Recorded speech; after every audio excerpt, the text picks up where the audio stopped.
Sayyidina Umar ibn Al-Khattab radhiyallahu anhu merupakan salah seorang daripada 10 orang yang dijamin syurga oleh Nabi SAW.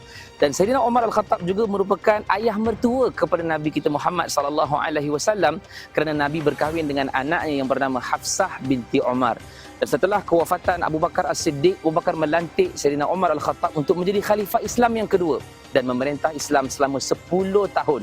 Dalam tempoh 10 tahun pemerintahan Sayyidina Umar Al-Khattab, jatuhnya kerajaan besar dunia, iaitulah kerajaan Rom dan juga kerajaan Parsi. Ini menunjukkan betapa hebatnya kerajaan Umar Al-Khattab ataupun pemerintahan Umar Al-Khattab ini dalam memerintah Islam semasa pemerintahannya. Dan beliau berani, beliau adalah seorang yang sangat adil. Kalau kita tengok daripada sudut kepribadian Sayyidina Umar Al-Khattab, beliau tegas. Sebab itulah dia digelarkan sebagai Al-Faruq, iaitulah pembeza di antara hak dan juga batil. Beliau juga adalah orang yang sangat takutkan kepada Allah Subhanahu Wa Taala. Walaupun namanya telah dijamin oleh Nabi syurga, tetapi beliau tetap juga takut kepada Allah Subhanahu Wa Taala. Sebab itu ada hadis yang Nabi sebutkan, sekiranya Umar lalu satu lorong, pasti syaitan takkan lalu di lorong tersebut, kerana dia takut kepada Umar Al-Khattab. Kerana Umar bukan garang, tapi Umar adalah orang yang paling takut kepada Allah Subhanahu Wa Taala. Dan beliau juga adalah orang yang zuhud.